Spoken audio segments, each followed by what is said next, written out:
Okay, so there's a particular company that I've been looking at recently. All right, so this one you've talked about before to me. It's very interesting. Yeah, so this one's called LMND. The ticker symbol's LMND. And if you had no idea what this company did, it'd be difficult to guess. They're actually an insurance company, but some would say they're a tech company. So a little bit of background for you. The insurance industry in the US is 11% of GDP. Right, so market size is good. That's huge. That is big, isn't it?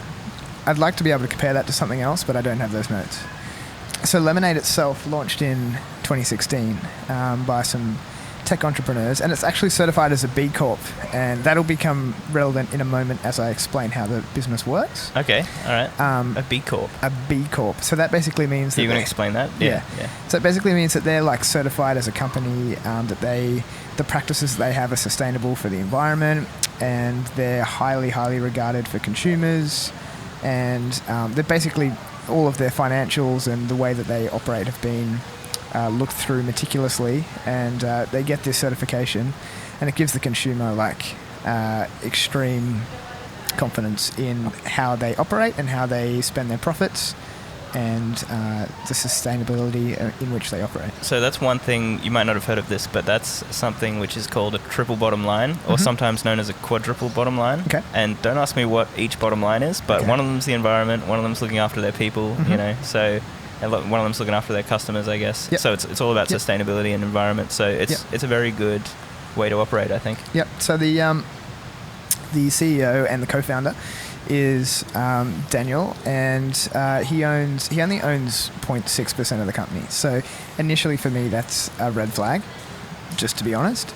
You definitely like huge founder owners. Yeah. And but the other the co-founder, he's the COO, and his name's Shai, and he owns 6.3%. And so in my opinion that's reasonable. And to date, they've raised 180 mil in funding. So a little bit about the company. Obviously, it's called Lemonade. I was watching an interview with Daniel, who's the CEO, and he was explaining the name. And it's multifaceted. He said that one of the main reasons for the name is because it doesn't have the normal words or phrases in the name that you'd expect in a lot of these American insurance companies. So he wanted to, because what the service they provide is so different to their competitors, they also wanted a name that completely stood them out. And then the other thing, little catchphrase that they use is, obviously they're an insurance company, so when you're an insurance company you're dealing with people who are putting in claims for things that are maybe negatively affected their lives. So the little catchphrase is, when life gives you lemons, then make lemonade. I like that. That's good. And that's the name of the company. Okay, so here's some information about their customer experience. So basically, a customer can come and buy insurance in 90 seconds by speaking to an AI chatbot, and the chatbot's name is Maya or Maya, depending on how you pronounce that. So that's AI Maya, and she's a real person. She works in the company, and they've made an AI version of her. And so they keep a flat rate of 25% of premiums paid. So let's say that I pay $100 a year premium for my insurance, for my push bike or something that I want insured.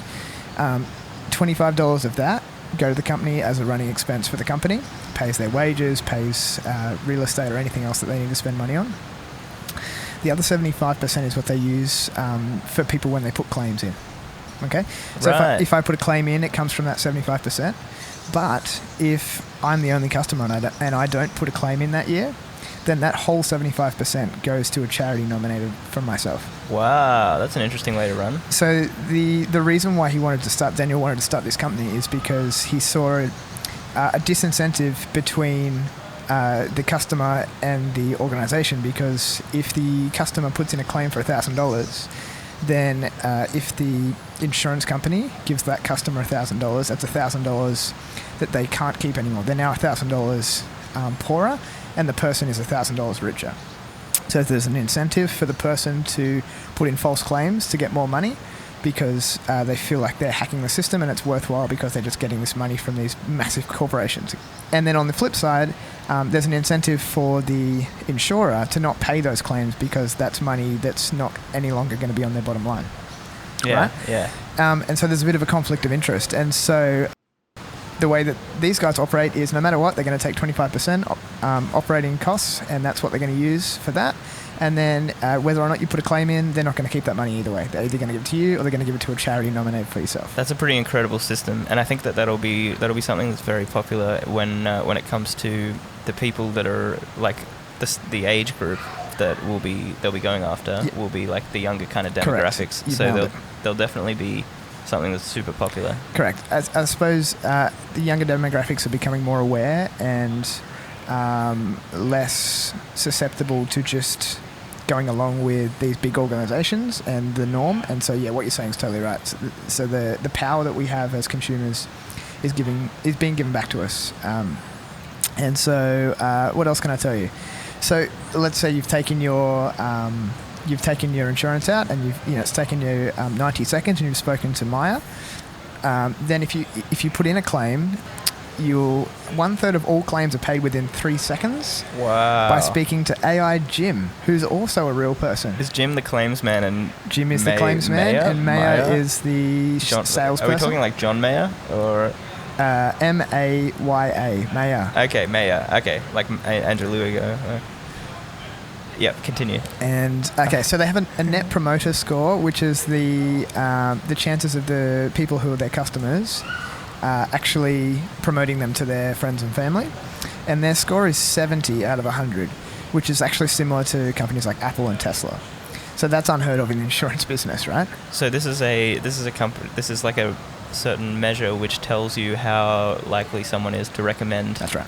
Okay. And they've scored on that particular scale 70 out of 100, which is quite good.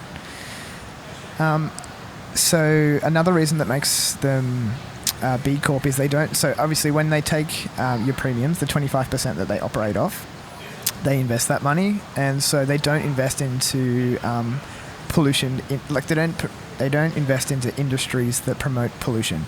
Ethical stuff only then. Yeah. So the reason being, obviously, it's more ethical and stuff like that. But the logic behind it is, whether or not you believe either way, if you believe that global warming exists, which these guys are a firm believer in that, then if they are recommending or if they are investing into organizations or businesses that are creating more pollution, that's hurting the environment, and that's worsening global warming, and that's creating more claims because it's creating more natural disasters and stuff like that. And so that's their rationale for doing that. That's a good way to do it, yeah. That's interesting. Yeah, I never really thought about it in terms of cause and effect. Yeah. Like with insurance. Yeah, that's a good way to invest. Yeah, exactly. Okay, so in regards to the last year-on-year performance, from Q2 2019 to Q2 2020, they've had 84% increase in customers, and so they're a total of a little over 800,000 customers total at the moment. 17% increase in premium per customer that customers are paying. So they're obviously taking out larger insurance claims. So it's not just, insuring their laptop now. They might be insuring their laptop, their bike, and this, and so their premium's a little higher. And then the final metric is their increase in gross profit, which is up 204% year on year. And that's now 7 mil as of Q2 2020. So they're profitable, so that's cool. Yeah, market cap of 5.6 billion, and the current price of $105 USD if you were going to buy. 105. I was looking at this one the other day, and it was 60, 65 or something like that. Yes, they've had a good run recently. That's incredible. Yeah. Wow, I'll have to pump some in. Yeah, and so I'd recommend that. I think they're on a bit of a high at the moment, and they're going to keep going. And so, in regards to ownership, 8.3% individual insider. So you remember I said that the CIO owns 6.7%. So obviously there's a couple of other board members, I think, who own just a very small percentage. So a little bit of individual insider ownership, but overall I think it's a really cool business, and it has the potential to disrupt the industry. So definitely one to watch out for. I think so.